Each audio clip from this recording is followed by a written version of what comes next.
the Caffeinated Cooper Show.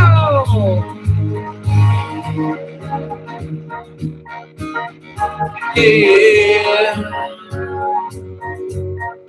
I believe in you.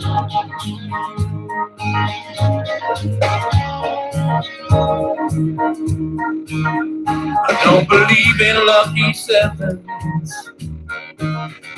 I'm not sure about Loch Ness,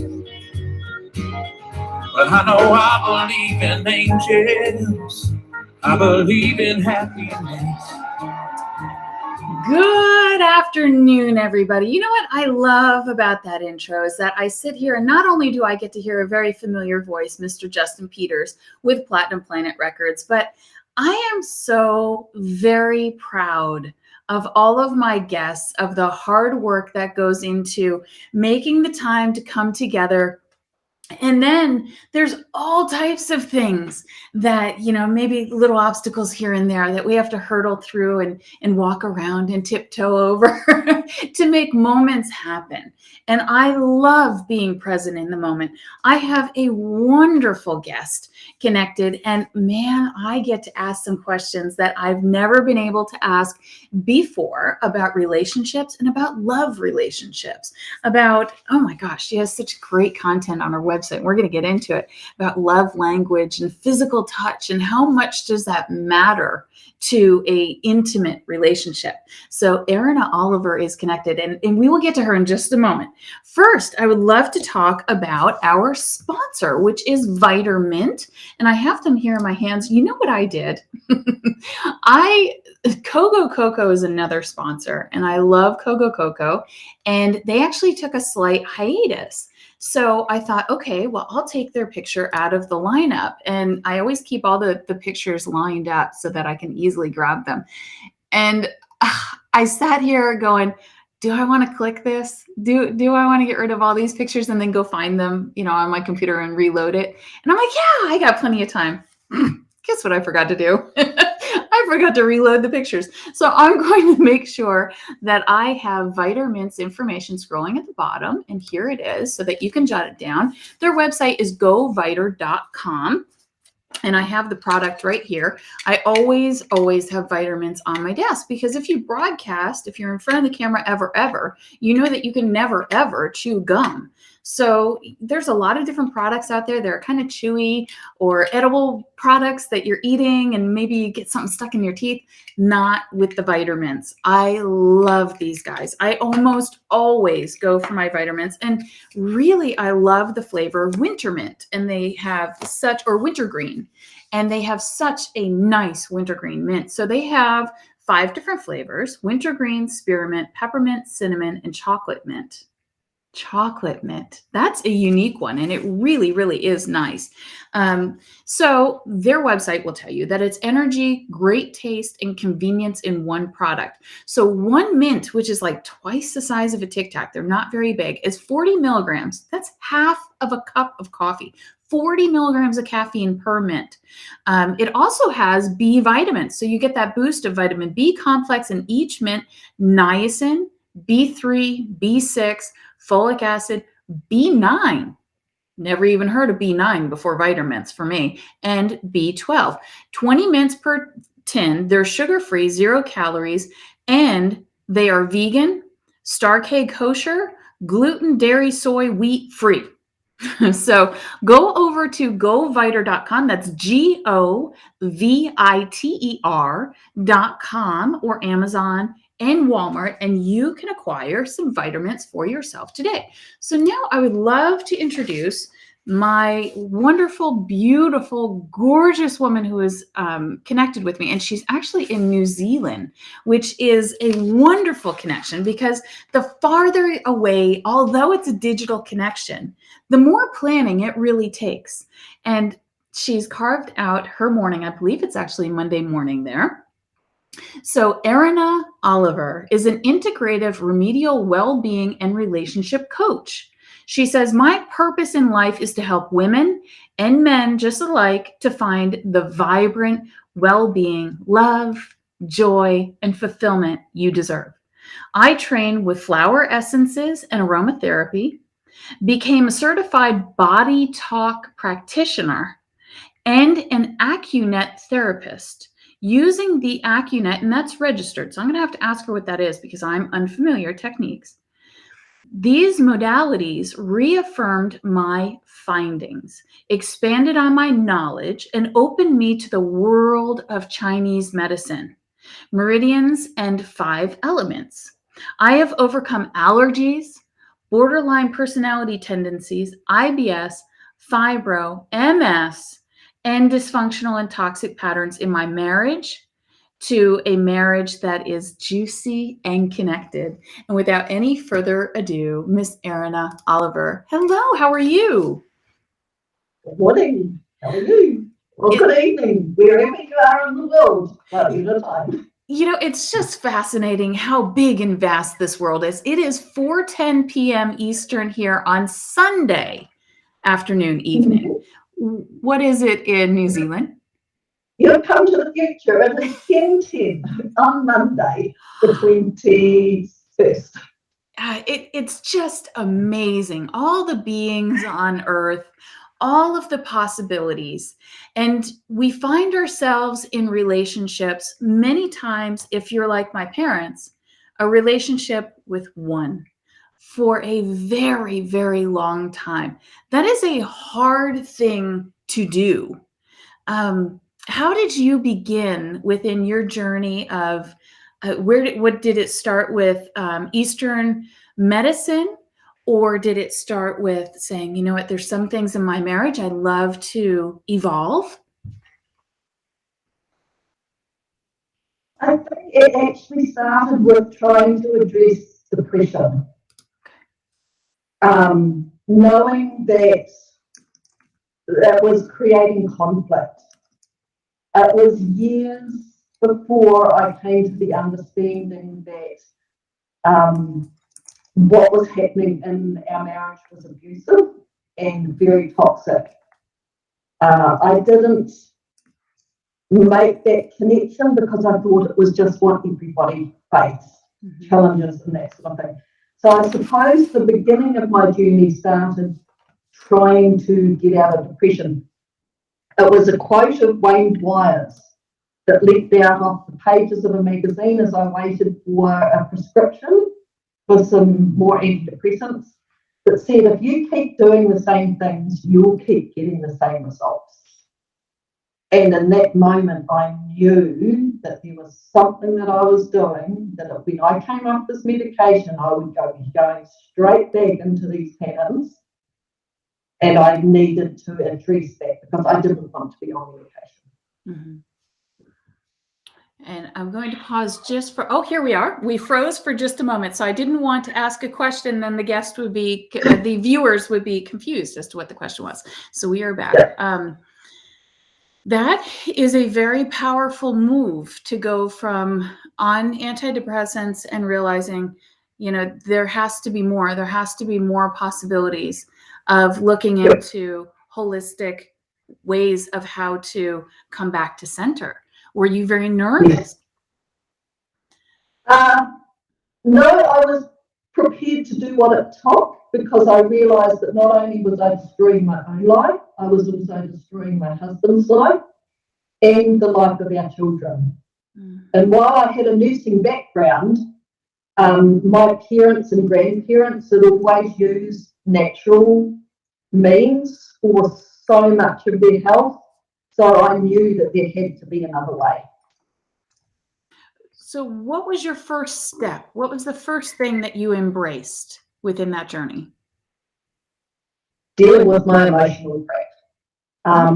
We were just learning to address the emotional discomfort and distress that I was feeling. It was like I was on a roller coaster. And this is where the aromatherapy oils really opened my eyes to what was possible. Sure. So with the aromatherapy, I've noticed in life, there are so many times where, you know, you could walk through a store or in a restaurant or through a house, or you visit a relative and you, I remember that. and everything, all the lights and colors and sounds and voices, and maybe it's someone that's passed away. It's like they're right there in front of you, and you remember all these things. Can you explain aromatherapy a little bit more? How exactly do you work with flowers and herbs for that aromatherapy therapy, really? So the sense of smell is a very, very powerful sense, and it's tied in so closely to our memory.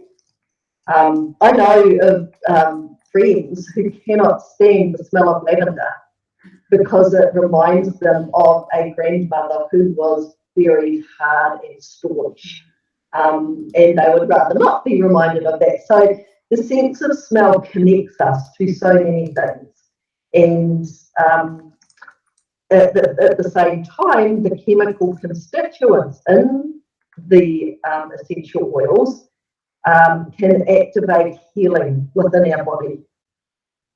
So while the aromatherapy diploma that I launched out onto, because I realised very quickly the power in them, covered healing for physical ailments and things like that, I couldn't care less about that at that stage.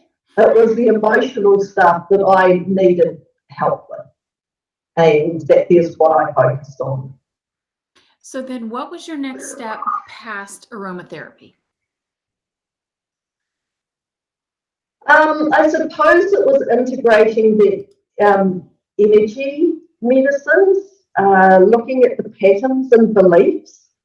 So from our childhood, particularly up to the first 7 years, we're just like a sponge, and we're downloading everything that we see, we hear, and we experience, and we download it as truth because we've got no reference points to what is real, what is not, what works for me and what doesn't.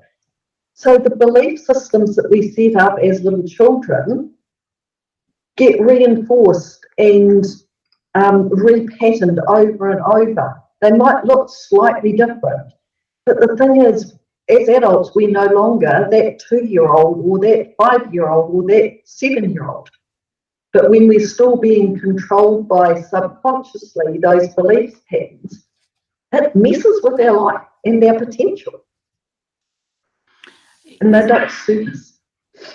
So you had mentioned, the cyclical nature of what we experience and we download as truth in our formative years. Do you find through talking to other people, through possibly your own journey, that we tend to fool ourselves into thinking, well, I'm going to make this little change and it's going to fix everything? Yes, because until we address the underlying belief system that is running, the changes that we make are not going to last. They might make a difference, but they're not actually going to last. Mm-hmm. So, for example, one of the ones that's been coming up quite a bit in recent sessions with my clients is that no matter what I do, nothing's going to change, or something's always going to go wrong. And that just impacts our health and well-being so much, because that belief, even though it's not conscious, we've got no awareness that it's there, but subconsciously it's infiltrating and influencing everything that we do. So would that seep into the conscious from the subconscious into I'm giving up? It seems like... Yeah, absolutely. There's no hope. Have you had clients that are fully engaged in I'm giving up, there's no hope, and they were still able to find their way back? Yep. And I know that it's possible because I was there myself. And particularly where my relationship was concerned, even though I was perhaps naive in thinking when I started out on my journey that I could transform my own life, in my relationship, I actually didn't think that there was any hope. But what kept me going was that I did not want to die or have the relationship end and then discover that there was something else I could have done.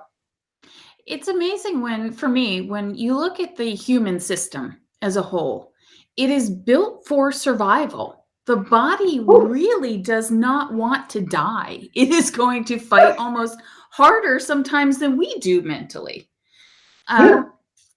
Where were you at the point of your own healing and then being able to say, okay, how can we work together to heal our relationship, to turn your marriage around? It was in the midst of all of the autoimmune symptoms, the fibro, chronic fatigue, MS, knowing that my body was breaking down, that I realised that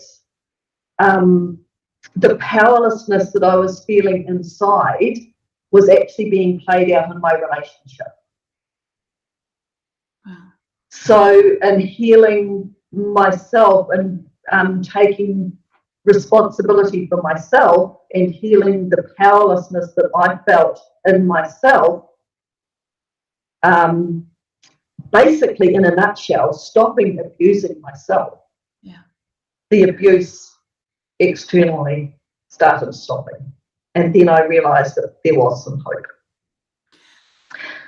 At that point, how long were you married? 24 years, 24 years. So the caterpillar went into the chrysalis and then came out a butterfly. Did your husband turn to you and say, wait a minute, what's up with this butterfly? What do I do? So much has changed. It was really, really threatening to him all the way through, and that was another challenge that I had, because each time I up-leveled, each time I stepped a little bit deeper into my power, as much as he really wanted that and loved that, because one of the things he kept on saying, all I want is a happy wife, the power and the authenticity and the joy that was in a happy wife, his dysfunction and toxicity found that really challenging to cope with. And so at some point, did he realize that he also had some digging and some unpacking to do? Right, it was actually right towards the very end. I think, actually, to be fair to him, he probably realised towards sort of about halfway towards the end, but it really landed strongly to him, right basically towards the end. And then he went into that whole guilt. What have I done? I have been a big part of creating this mess. And I caught him one day with that realisation, and I just had to put my arms around him and say, look, I know it's been hell. But I said, what's happened is in the past. We can't change that. It's made us who we are today. What we need to focus is on this moment and going forward. And I said, if I ever bring up the past, it's for our learning, for appreciation and gratitude for what this has brought us into that we otherwise might not have found. Through a lot of your self-work and that journey, did you find yourself struggling with any expectations that you had come so far and made so much headway that now it's kind of like your turn and had just the human part of it, right? The human ego of it. Right from the start, there were times that I was so distressed and angry and frustrated that I was the one doing all the work. And it was like he didn't even know that there was something wrong. Mm-hmm.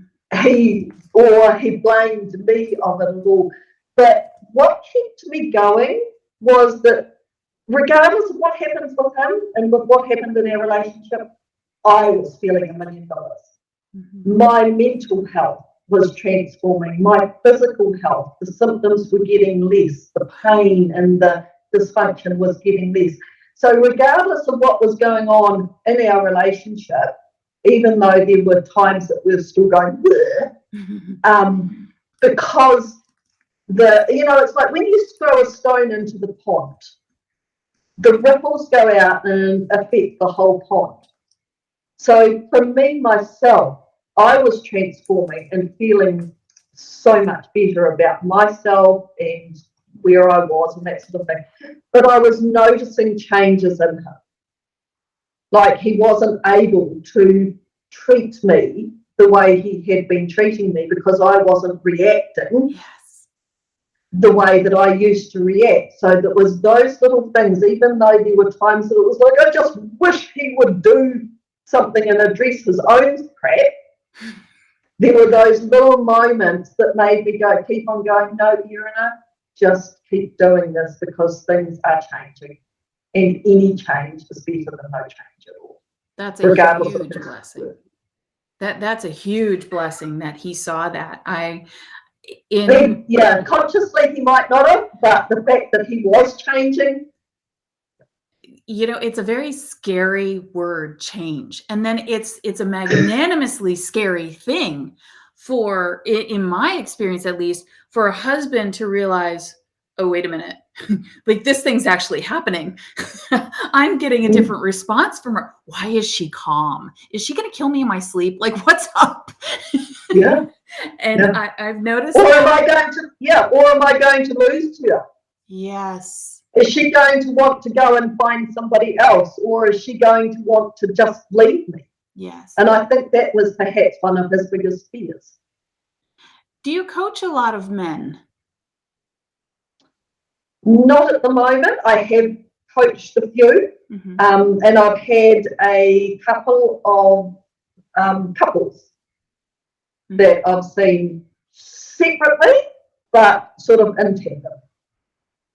That world, it fascinates my mind because I can see myself in past therapy sessions. My first marriage was a failed marriage, so there's a lot of therapy sessions, and still really need to go into therapy with my current husband. I think it would be a positive outcome.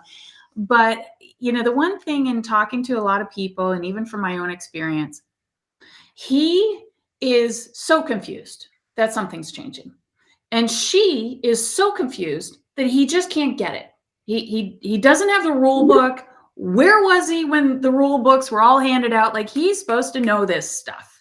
And it's wonderful to bring two creatures that are so totally dynamically different from each other, and then to have a love relationship. And I do have a question here that I want to touch on before we get too far into the love relationship, which you're such a wonderful expert in. And I have so many great questions for you. But I want to touch back to fibromyalgia, MS, depression. How do you cure those types of things with the Eastern world medicine? This is something I will ask again and again, because coming from the Western world, it's all clinical. It's very sterile. Here's a pill, take the pill, you'll feel better, and we'll call you, sick, and you're going to keep getting sick and much worse, but you're not really going to know it because you feel better today. And like, that's not a fix.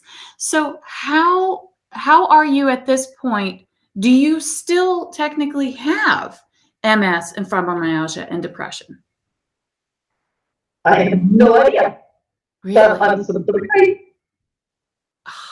So the first thing that I could share, probably the biggest piece of wisdom, is don't buy into the label, to the diagnosis. As you touched on right at the beginning, of the human body built for survival, we are a self-healing mechanism. So when we create or develop some symptoms or dis-ease, there is something that's happening in the body that the communication has broken down. And stress is one of the biggest causes of communication, and our body cannot heal while it's in stress mode. So what is creating the stress? And stress comes from all sorts of things. Chemicals, our thoughts are one of the biggest stresses of our body. Physically, what are we doing? What are we not doing? And that sort of thing. So when we buy into a label, well, let's take MS, for example. It's got an energy around it. And you think of all of the disastrous and desperate energy that is around MS. And it is real. Mm-hmm. But there's also something on the other side. So I never, ever bought into any labels. It was like, my body is showing me these symptoms. What is it that I need to do to provide my body with an environment where it can recalibrate and reset itself? I want to celebrate for a moment that you are symptom-free of some very, very major things. MS is not light, it's not small. Fibromyalgia is not small. Depression is not small. These are things that are killing people every single day. And I was really fortunate that I had a connection with my body that noticed these symptoms very early on and had things. I mean, there is a place for medication, but so often medication causes more problems than the problem that it's trying to fix. So I recognised things weren't working properly in my body. I knew the fact that there was beliefs and attitudes that impacted my well-being in a major way. My diet, exercise, but above all, my thinking. Because what we think about, we bring about. So I knew that my thoughts were creating patterns in my life. So I started wherever I could, and I just did as much as what I could. We have a viewer. I'm sorry. We have a viewer with a question. We have Joe Mathis is connected, and I believe you've answered some of this question. But what is the best way to treat fibromyalgia? I know you were talking about stress and how much stress really taxes the body. But for his question, what is the best way to treat fibromyalgia? Joe, let's put the label aside and look at the body. We're a community of cells, 50 trillion cells. So when a community is not functioning in a healthy and cooperative, collaborative, co-creative way, we have dysfunction in it. So we take the mind, we take the emotions, we take the physical health and well-being, and we find out, along with the beliefs and attitudes, and we find out what are the things that could be working more effectively, both in the physical body and in the emotions. So the biggest understanding that I had when I came out the other side of the healing and transformation that I did was that our immune system and our digestive system are the two main systems that are impacting autoimmune dysfunction. Fear depletes our immune system like nothing else.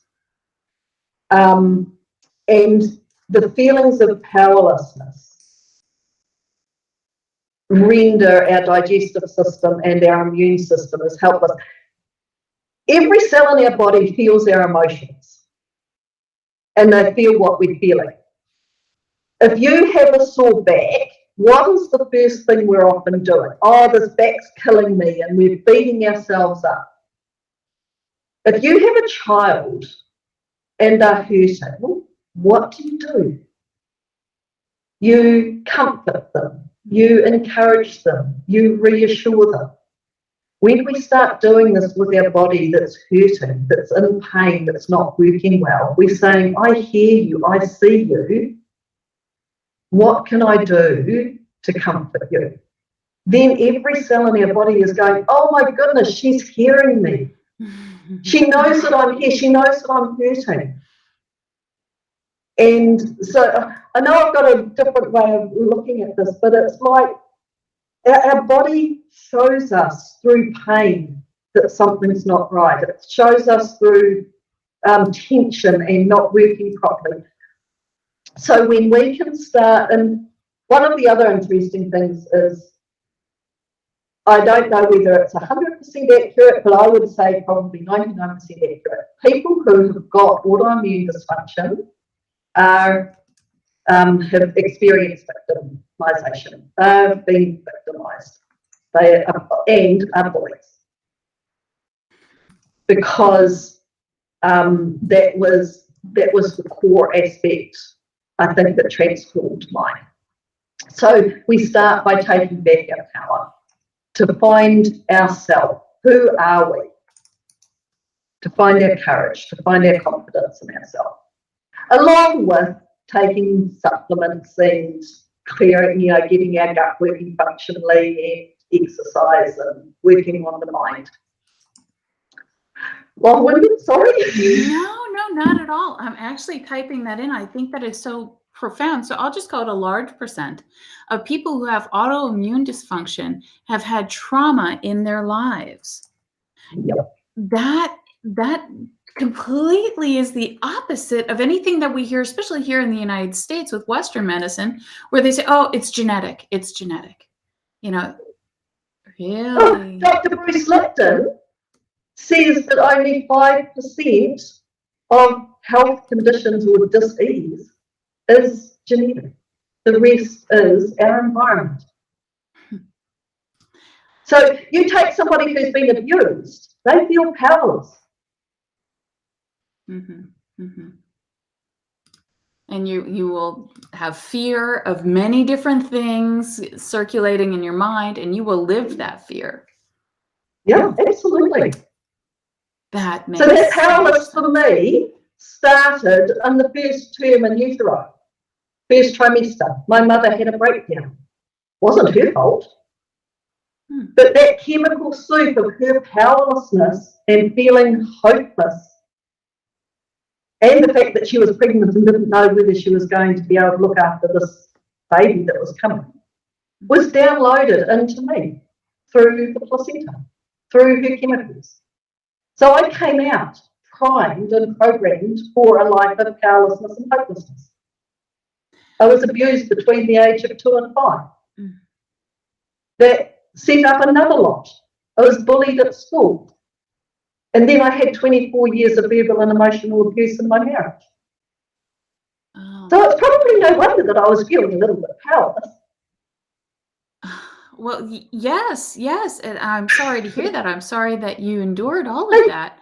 And what you have to say is so powerful that I hope that there's young people out there hearing this, that you have to deal with what you have gone through and address your environment so that you're in the best light of growth. Because to think of that your mother, while you were in utero, was downloading that negative energy while she had a breakdown, not her fault, as you mentioned, which we all get that. That brings to light how impactful and how powerful parents are to their own children. So if you're right from the time of conception, we are programming our children. I wish someone would have told me that a long time ago. I think we would take a lot more intricate care of how we process stress, how we process anger, and communicate. Oh my gosh. Okay. All right. So I love that we had that part. And this is a wonderful adventure, and I knew that it was going to be. I just love it. And as you were explaining all of that, and you were revealing to us some of your background, what I found fascinating was that your color was changing, and everybody can back it up. They all saw it as I did. And you became lighter and lighter and more glowing and more glowing. It was like a magical moment. It was wonderful. I love it. Now, on your website, you have something else that caught my eye. 3 parts. You have an experience, you have a system, you have a program. Can you elaborate as to what that means? So you are an accumulation of all your experiences. So the things that you have actually experienced physically, mentally, emotionally, but also the things that you've witnessed. And when we think about it, especially as children, many of those are quite traumatic because we don't have reference points. We don't often have caring caregivers around us to help us to process and to deal with and address what we're actually seeing or feeling or experiencing. We get told to run off and play or all of that stuff. So our experiences are what has created. I mean, my experiences are what created me. And as much as they were challenging, I'm so grateful for them because now the person that I am today, having been through all that, has got so much hope that I can share with others. So we can turn our, I mean, it's like gives you lemons, you make lemonade. Right.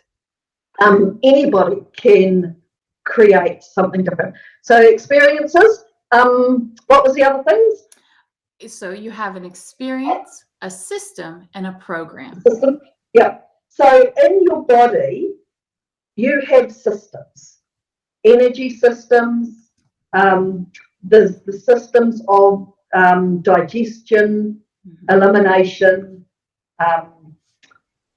protection, and all that sort of thing. So it makes sense to work with what's inside of us. And the way that things were created, the order in which things were created in your life, is the order in which, if there's something that needs to change, we need to uncreate them. It's just like if you've been knitting and you've got your wool all tangled up. There's something, when you pull different threads, everything unravels so much easier, rather than trying to do it the way we think it should be done. So by working with the systems of your body and its priorities and what's ready to shift for you, makes it safe for you, because we're not going to be doing anything that is going to be too traumatic for you. And one of the things that I love about the work that I do, we don't have to go and wade through the crap. We don't have to go and wade through all of the stuff and the trauma. And one of the things that I know that I'm gifted with is to be able to make something heavy and challenging a little bit more light and playful. It's not to take away from what's happened, but it's like, let's make this fun. Let's go on an adventure and see what your body, mind, wants to deal with today that's going to help you to be a more vibrant, energized person and address some of the stuff that's holding you back. So that's the systems. And then the third one. Yes, the third one is, I brought up the quote, I love it. We need to uncreate rather than try to do something that we think should be done. And so the third one is a program. So the programs, we have a blueprint of our optimum health, and we came in with that blueprint as a little baby. We were pure, we were full of joy, we were at the essence of ourselves. And something that's actually just popped into me in the last couple of weeks, one of the most destructive and yet frequent questions that we get asked as little children is, who do you want to be when you grow up? Who do you want to be? Now, when I unravel that, it's like saying, well, who you are now is not enough. Who you are now is not acceptable. You've got to be somebody else. So therefore, as little children, we start looking at who else could I be? What else could I be? Instead of acknowledging and seeing who we actually really truly are at our essence. So the programs come from what we think about as we experience things, what we believe from our experiences, what we get taught, and how many of them are actually true and valid and healthy and helpful for us as adults today. I have a question, and I've had this question all day long, and I think this is the right moment because I really want your opinion on this. Telling a child, and in my generation, this is very prevalent, be nice, be good, be nice. What is your opinion of reinforcing the, oh, no, you need to be nice? So what's nice? Right. Yeah. So a child, okay, so here's an example of how everybody's perception is different. Back in the beginning of my journey, I had one very dear friend who kept on saying to me, Erena, you just need to take your power back. You need to take your power back. And it was like, I don't want to be powerful. I don't want to have power, because when we look around the world, the people that we see or that are portrayed to be powerful are greedy, manipulative, narcissist, all of those labels. They're miserly, they're mean, bullies, tyrannical. So why the heck would we want to be powerful? I've just got a lighting issue here. Why would we want to be powerful? So it took me a while to really actually understand, well, what does power mean to me? Mm-hmm. For me, power meant emotional mastery and to be able to be in control and to be able to choose, and knowing that I had a choice of what I thought and how I felt. So to say to a child, be nice, what reference have they got? None.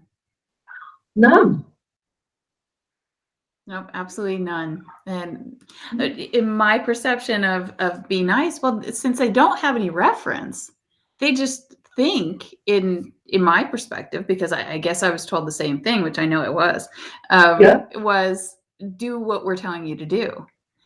And be a people pleaser. Be a pleaser. Thank you. Yes, be a pleaser. Be a do good. Yeah. Pleaser. As long as you please everybody else, make everybody happy, you're being nice. Yeah. And this is where it comes in. There's a belief program that we work with that people will like me if I'm nice. So for some people, being nice is to allow people to abuse them physically, sexually, emotionally. Yes. For some people, being nice is like working your guts out for nothing in return, or slaving away in the kitchen. Yes.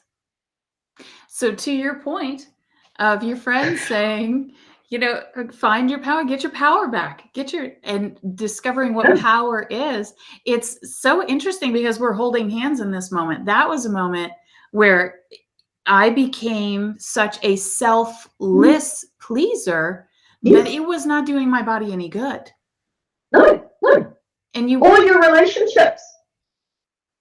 Because nobody else can learn to be responsible for themselves. Right. Yeah. So then this is where we become enablers. We enable, and see what I realized, I was enabling my husband to carry on treating me the way he was treating me because of the way I was responding. But as soon as I started to change, he actually had to start taking some responsibility for himself. So let's go. Okay, so let's go back now. Now we're coming back around to your marriage, because now I'm curious yet again. What did his journey look like? And when did the two of you get to come together to start working on, well, what is his love language? What is mine? And regaining physical touch within the marriage to make it what it is today. And you describe it, I believe it's on your website, and I read it, a marriage that is juicy and connected. We all want a juicy, connected relationship, all of us. That sounds delicious. Actually, I'm going to do a web page for a book.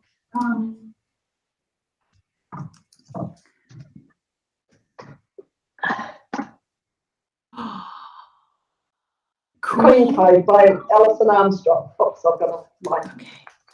Queen Code. I love that. Tell me about that.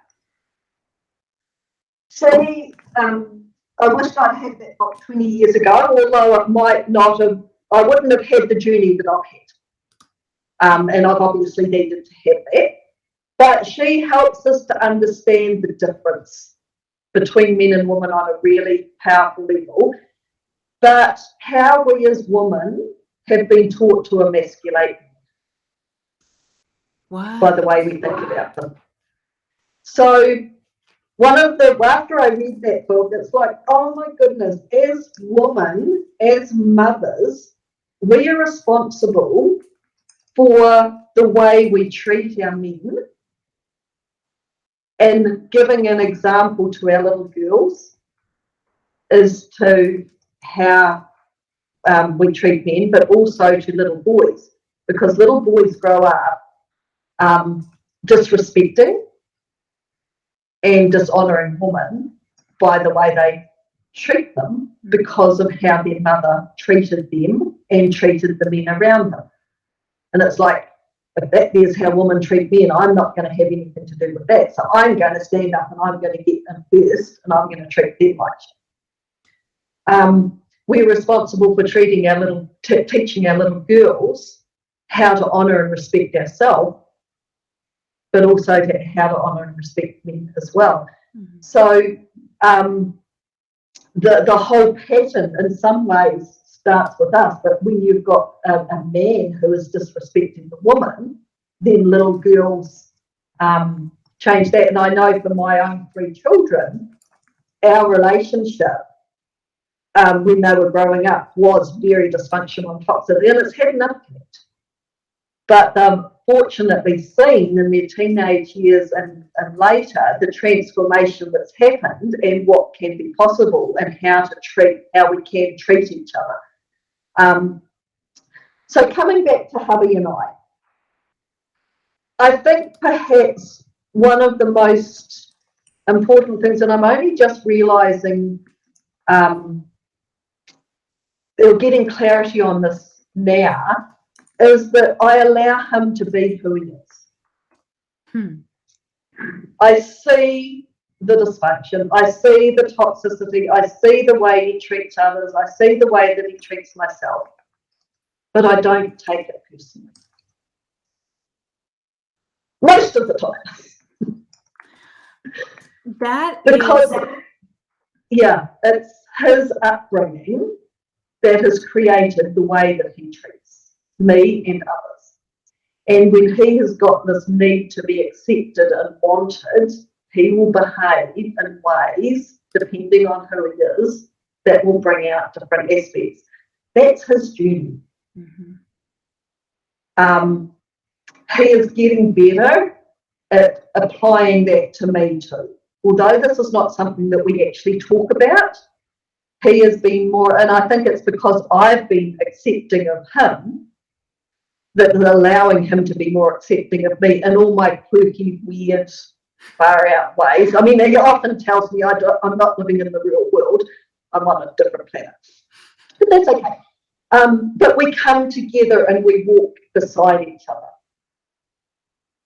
With respect. I hear a lot of respect. And that in itself, if there are superpowers that we can grab onto, that in itself is such a huge superpower to say, okay, I am someone to be respected. I respect you. And so to have that relationship with someone, it seems, where they have their own struggle, they have their own path. And just because we're married does not mean we're holding hands and we're on the same path. We could be going like this, but that's okay. And we can be together as we go. Yes. Yeah. And to be each other's cheerleader and that sort of thing. So this whole thing of acceptance, we don't have to like something or somebody, but we can accept them for who they are. Mm-hmm. And one of the things that kept me strong through all of this dysfunction and toxicity and the feelings of hopelessness was actually, he doesn't make stupid decisions, usually. He chose me. Mm-hmm. And I don't make stupid decisions. I chose him. So let's see what we can do to work side by side in creating something that we can enjoy together. He goes off and does his thing at times. I go off and do my thing at times. We are together, basically every day. And we have awesome holidays together because we're dropping particularly him, because work is very important to him. It's one of the ways he measures his success and his ability to be a provider. And that, so this coming into acceptance and allowance of him being a unique individual that's got his own stuff, he's got his own way of doing things, but yeah, he can be really fun to live with. And while I was trying to change him or expecting him to be something different, that was when the conflict was. Now we have connection. So I've gone from conflict, seeing everything that was wrong and dysfunctional. I still notice some stuff, and I notice all my own stuff as well. But to say, actually, that's him. That's where he's at. That's what he's choosing at the moment. That is a wonderful place to be. You know, what I do often think about is we put so much pageantry into the party of the wedding, and so much money and time and the dress and the pre-parties and the party and the church, if it's a church, or the outdoor looking, right? The list goes on. Party planners around the world of just wedding planners, not even party. It's a $1 billion industry. But who's there to tell the young bride and the young groom, or the two spouses, whoever they may be, of saying, you have no right to expect that he or she will be home every night at a certain night, and they will do these tasks, because that's locked in your mind. And you have no right of expecting that your spouse will have only certain types of relationships that you're comfortable with, because that's your baggage. How can you make an impact? And I'm asking, this is a selfish question, because I have children that I believe one day will get into relationships of the serious type. What is the best way to communicate really what is important to focus on, rather than the junk that's just going to drive you crazy, the all misnomer of thoughts that don't matter? I think it comes back to relationships and the relationship that we have with ourselves. When we have a whole, healthy respect, acceptance, and appreciation for who we are, warts and all our glorious mess, then we can be more accepting of another, warts and all their glorious mess. We are more in touch with not only who we are, but what makes us tick. Therefore, we can express ourselves with greater confidence, especially for us women, having mastery over our emotions. Now, we get hijacked every month with our cycle. And we are much more emotional beings than what we are, and we express our emotions so much more. But when we have got when we're not seeing the power of our emotions and how our emotions can help us and support us, and using them to help us and to support us, then we're just on a roller coaster and we're at the mercy of our emotions. Men too can have greater emotional mastery, and this comes back to them feeling safe. When they truly feel safe, when they feel seen, heard and respected by their woman, even though sometimes when we don't understand them, then that feeling of safety enables them to be more authentic. So that feeling of safety then allows them to be able to actually share what's important to them. Here's an example. A couple that I worked with in the last couple of years, I started working with her. The transformation in her made him come and say to me, can I work with you too? Now, it was a dysfunctional relationship and also a business relationship as well as a partner-couple relationship. As a result of our work, the relationship finished because there was some things that needed to work out and clear, and they both had to part company. However, what's transpired since is they're closer than what they have ever been. They're talking every day, and they're talking about things that they've never ever been able to talk about before. So while it looked a disaster at one stage, the juicy part of it is that they now have a connection that they didn't have and couldn't have had before, because their relationship with themselves was dysfunctional. Once we healed their relationship with themselves as individuals, now they've got a connection that's really nice. And that's very scary to think of in the beginning of, oh my gosh, if you walked up to many couples on the street and said, okay, I'm going to snap my fingers and the two of you now work together and you have a marital relationship. Oh my gosh. I think there's a lot of people that would want to run for the hills, that they couldn't have to stand there and go, oh, that would be great, honey. But they're like, inside of their head. Yeah, that was another challenge that Warren and I had too, because we've had 3 different businesses over the years that we've been married, 30 years now, and each one of them I've done all the admin work for. So not only have we lived together, but we've also worked together, even though he's gone off every day, comes home at night and we've got homework to do. And when you've got a lack of communication or dysfunctional communication, that's challenging. It is challenging. It's different now. Yeah. What about being, you mentioned dysfunctional communication, and in my mind that sets off so many things of all different types of dysfunctional communication. I have some friends of mine where the communication is lackluster but constantly calling him at work, constantly texting back. He's in the middle of a work day and it's, why haven't you texted me?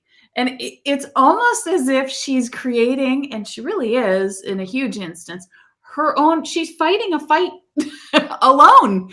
You don't even have to answer. And she's mad. She's scared. She's scared. I love she doesn't feel valued. Now I'm not saying that he doesn't value her. She doesn't value herself. She doesn't see herself. I understand because I was there. Because I didn't value myself, because I didn't respect myself, because I didn't understand myself, I looked to everywhere else for validation. I looked to everywhere else to tell me that I was okay, that I was needed, that I was wanted. Wow. That's a and I don't need that anymore. No, because I know who I am. Yes, and you've done so much work to get to know who you Yeah. are. It's we and she will no doubt have trauma in her childhood that said to her that she doesn't matter. Wow. I mean, or something of that same way. Perhaps I could be wrong. Absolutely. And that's a lot to marinate within. And I was typing it, but I'm so intrigued by the conversation. I'm actually typing a lot of words wrong, but men. So if your spouse is constantly contacting you at work, then she doesn't value herself, and you're not helping to validate her. But the thing is, nobody can validate her until she validates herself. She's not going to see it. Wow. When we see ourselves as broken, No matter what somebody does or says, we're not going to see it. I'll be there. Yeah. So a little bit of a silly question, but which do you think is Totally. easier, an arranged marriage or an organic relationship that leads into marriage? I don't think it actually really matters. Because if there's a spark there, if there's something there that connects you and draws you in the beginning, you can make most things work if you want to do it. I mean, what's that saying? Where there's a will, there's a way. Yeah. But I mean, not everybody has that perspective. Right. I know that when Warren and I started going out together, there was people that warned me off him. And there was also people that warned him off me. And when you look at the trajectory that we ended up going on for all of those years, it was a disaster. And there were people saying to me, just leave, just leave. Right. And yet I now know what is possible. And the biggest part of that is me healing my relationship with myself. To now being able to be more accepting of him as he's learning to heal his relationship with himself. It's a beautiful culmination of the seed is planted, it grows into a flower that blossoms. And it's such an evolution, you know, and I really want to speak to people like yourself and so many more that drive that point forward of it's an evolution. We are constantly evolving, constantly learning, constantly healing. And you have some really great things within your website in the blog section. And one of the things I wrote down is what to expect in a realistic relationship. Can you define what you mean by realistic relationship?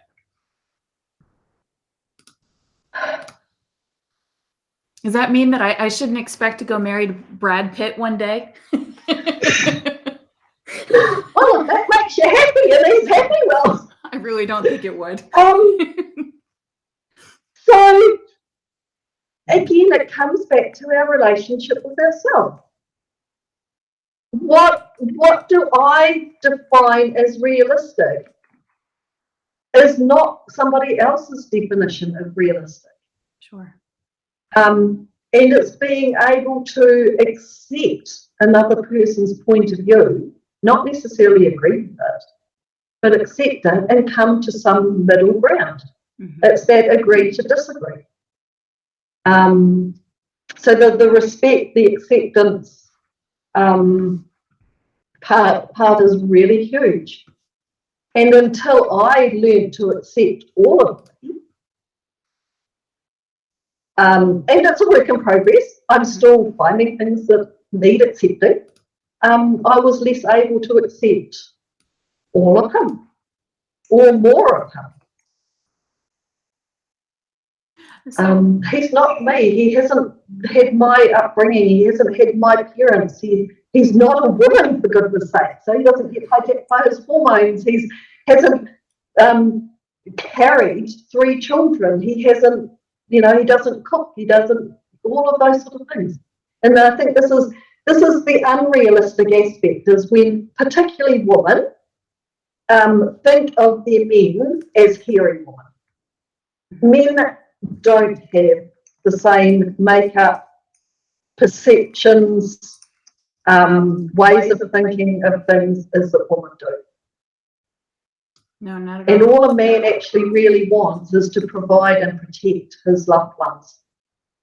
But he will do it in the way that he thinks best or he knows best. It seems like in the modern world, there's so much of a power struggle between man and woman, especially women having such a high earning power. And you're allowed so many wonderful, beautiful things in this life to be able to gain a degree, a master's, a doctorate, whatever you would like. The world of possibilities is completely open to both sides. And I did write down in a note here, Erena's Love Vortex Adventures. Would you mind telling us a little bit about what that is? What can we find in that adventure? As children, we lived in a place of curiosity, and everything was an adventure. There was no heaviness, there was no judgments, there was no expectations. If the sandcastle fell down, well, we rebuilt it. We might have had a hissy fit, we might have had a tantrum, but we moved on very, very quickly. And as adults, we've lost that curiosity. We've lost that sense of fun and that adventure. So when I'm dealing with chronic health issues, mental health issues, relationship dysfunction and toxicity, and distress, it's really heavy stuff. But if we can make it into an adventure, and if we can become curious and say, oh, I wonder what would happen if we did this, or I wonder where we would end up if we went down this road, because there's nothing set in concrete, and it's an exploration.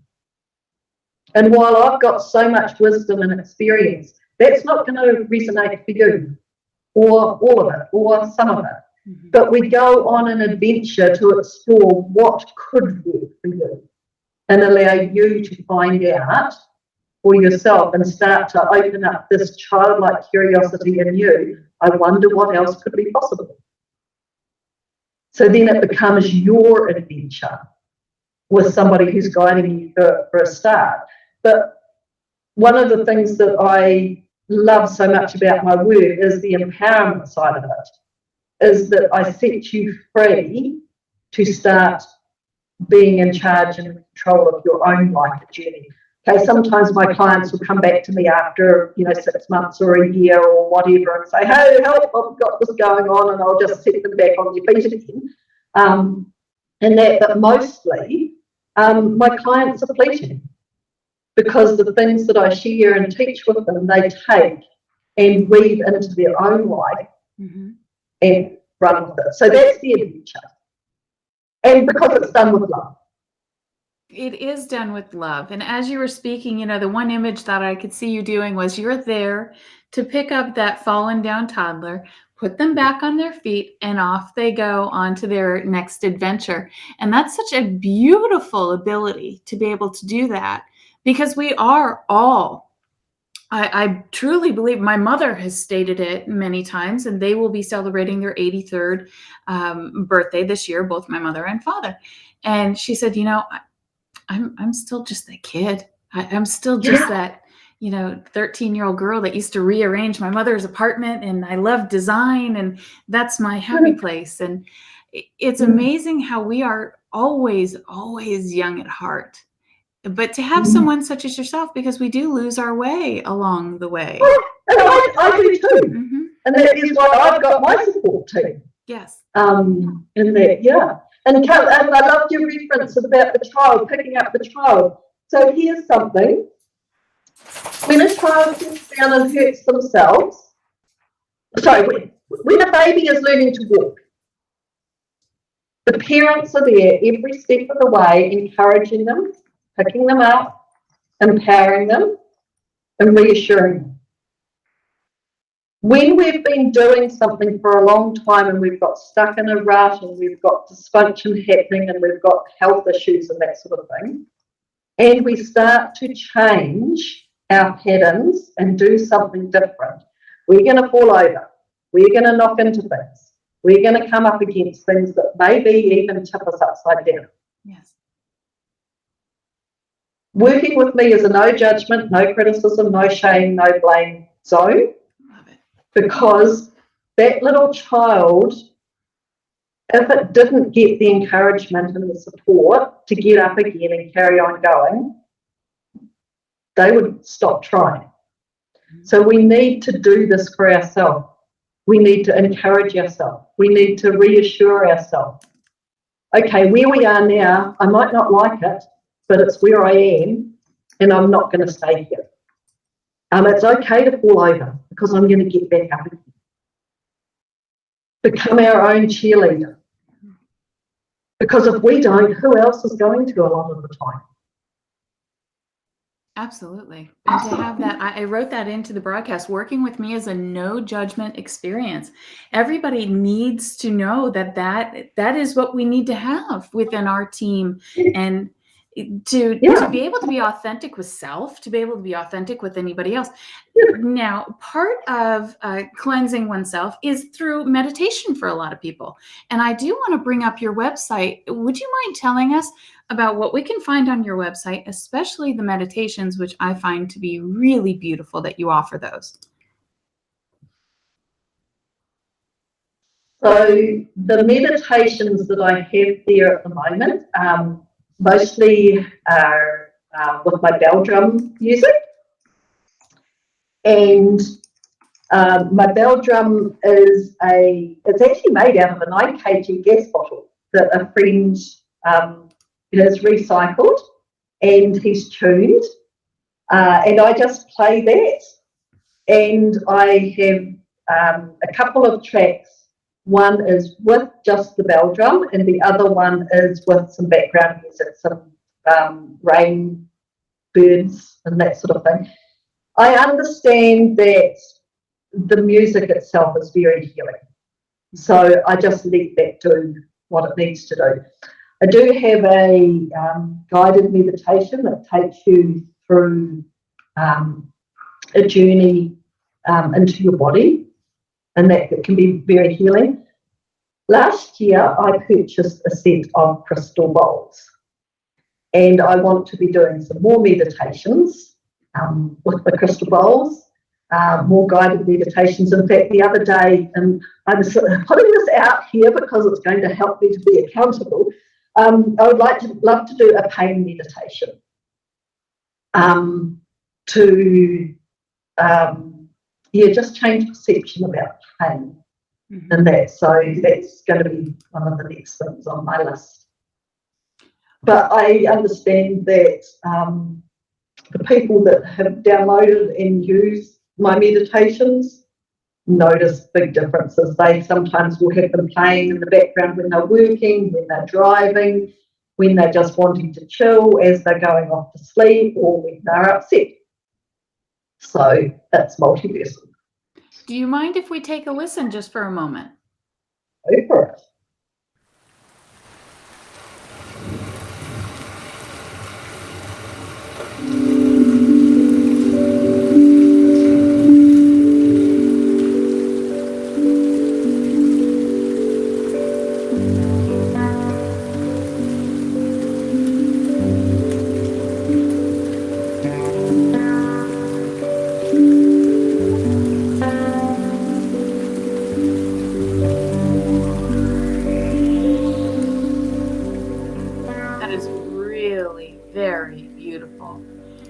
So on the website of ErenaOliver.com, that is where you can find, you have 2 free 2-minute sample meditations of bell drum with music and just the bell drum. And then very, very affordably, you have a 9-minute guided meditation with birdsong and bell drum, and so many different options. What about working with you? Would you mind taking me through how someone can contact you if they would like to work through a transformation with you? Absolutely. Email contact is Erena@ErenaOliver.com. I understand Elizabeth's typing that in for you. Mm-hmm. Facebook is Erena's Love Vortex Adventures. Instagram, now I think it's Erena's. I've got somebody managing my Instagram stuff for me, so I'm not. I believe I was able to find it, possibly one instance of it. And if you Google Erena Oliver's, so Erena's Love Vortex Adventures. That's it. Erena's Love Vortex Adventures in Google. So you spell Erena's first name ERENA.